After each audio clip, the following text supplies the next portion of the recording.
ginawa niyo kanina. So, when we say functions, do you know what do we mean by this one? Do you have any idea what word or what synonym? Can you give me a synonym of the word function or functions? Eunice? Meaning. Okay, what else? Okay, so when we say function, the first one is work. Okay, the work of every part of the male reproductive system. Or you may call it the use. Okay, what is the use of each part? And the last one is role. Okay, what is the work, what is the use, or what is the role are all meaning of functions. Now, do you want to know what are the functions of these parts of male reproductive system? Yes. Of course. Okay, so in order for us to know, you will watch a video presentation. Okay, so what are you going to do when you watch a video presentation? You have to read. Watch and listen. Of course, you have to watch and listen. And the second one is? Write down important details. Okay, so when we say write down important details, you will write it on your paper or notebook or scratch. Okay, whatever words or that you can see in the video. Okay, are you ready? Yes. Okay, so please listen.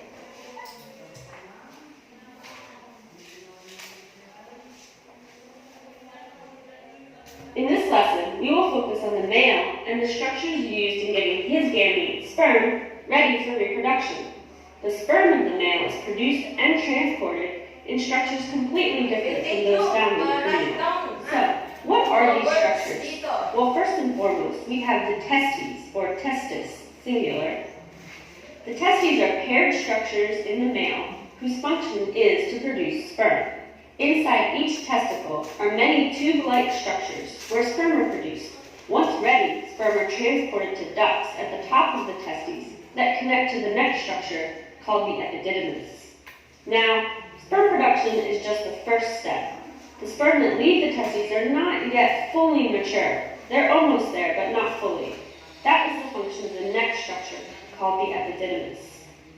The epididymis is located on top of each testicle and has two main functions: to store and to mature sperm.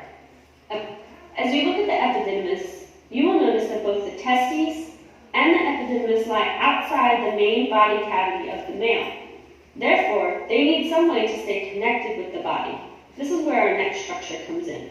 Each epididymis connects to a larger tube called the ductus deferens, also known as the vas deferens, which travels from the epididymis up into the body of the male.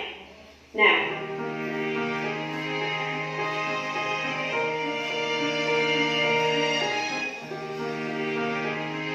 let's look at the words here.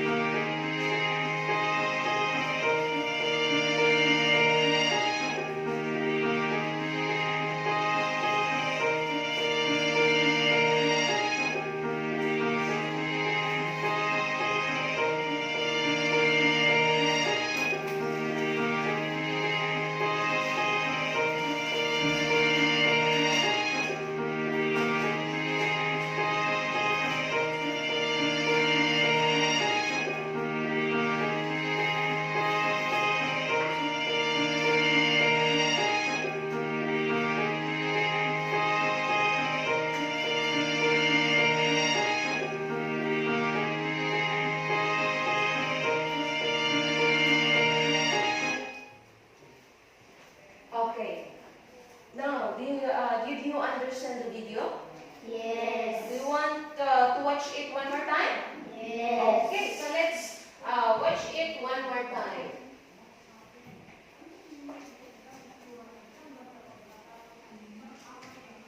in this lesson, we will focus on the male and the structures used in getting his gamete, sperm, ready for reproduction. The sperm of the male is produced and transported in structures completely different from those found in the female. So, what are these structures?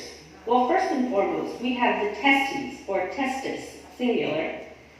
The testes are paired structures in the male whose function is to produce sperm. Inside each testicle are many tube-like structures where sperm are produced. Once ready, sperm are transported to ducts at the top of the testes that connect to the next structure called the epididymis.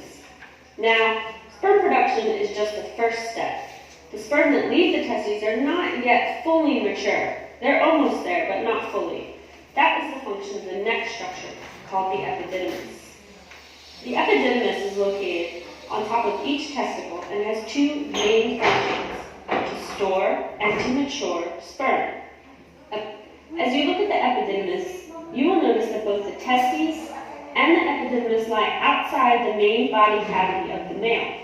Therefore, they need some way to stay connected with the body. This is where our next structure comes in. Each epididymis connects to a larger tube called the ductus deferens, also known as the vas deferens, which travels from the epididymis up into the body of the male. Now,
is the video enough for you? Yes. Okay, so what have you remembered from that video? Okay, let's listen to Merlin. What have you learned from that video? About what? About male reproductive system. Specifically about The what term or what word have you remembered? penis. Okay, penis. Okay, do you remember the function of penis? Yes. What was? It's there. Okay, who else? How about Eunice? Yes. Okay, testes. Do you remember what is the function of testes? Produces sperm. Okay, it produces a sperm. Okay, let's see. Now, do you want an activity? Yes, Of ma'am. course. Okay, so let's have a group activity. Okay, so before we choose your group, let's have this one. Okay, will you read the group one? Arrange the parts of the male organs to the correct path of sperm cell. Okay, so that is the task of the group one. What about the group two? Match the parts of male organs to its function. Okay, now let's have groupings. Okay, let's count 1, 2, 1, 2, starting from here. 2, 1, 2, 1, 2, 1, 2, 1, 2, 1, 2, 1. And 1. So all 1 will be working here later on the first group. And 2 will be group 2, of course, and you will be doing it here. Okay? Understood? So on group 1, you may come here at the front.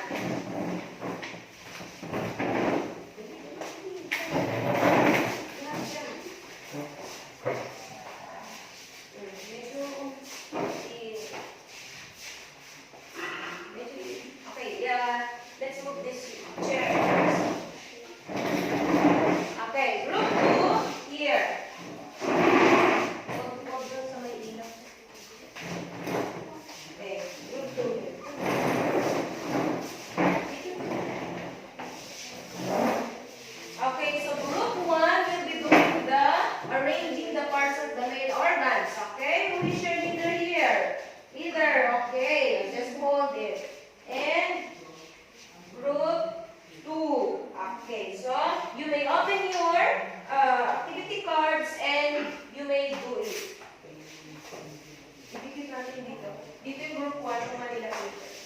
yung group 2.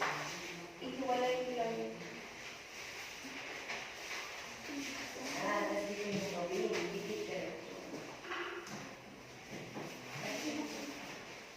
What about group 2?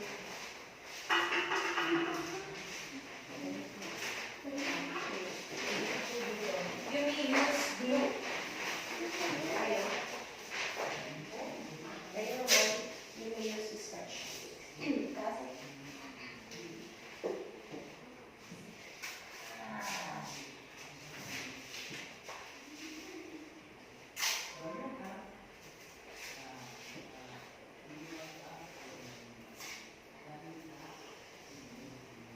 okay, you may start. Okay, you use this scotch tape, group 2.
Group 2, you may paste it already on the manila paper.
Okay,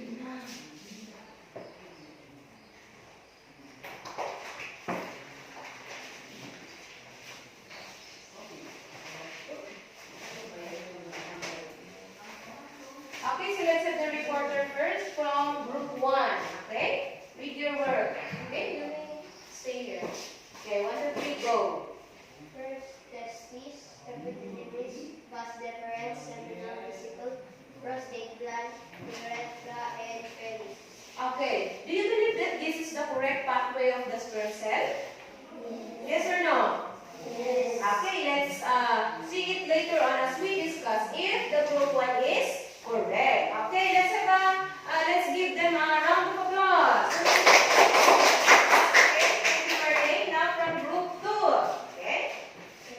Testes produces sperm. Scrotum, pouch-like sac that contains the testicles. Penis places sperm inside the body of a female. Epididymis matures and stores sperm. Seminal vesicle, prostate gland, produce seminal fluid which feeds the sperm and allows the gem to swim. Urethra allows the passage of either urine or sperm. Vas deferens carries sperm from the epididymis to urethra. Okay, so another round of applause from group 2. Okay, so as we discuss the parts and function of this male reproductive system, we will check your work. Okay, so that is the male reproductive system. Okay, so the first one is of course testes. So correct, and it moves up to the epididymis, up to the vas deferens, to seminal vesicle, very good, and down to prostate gland,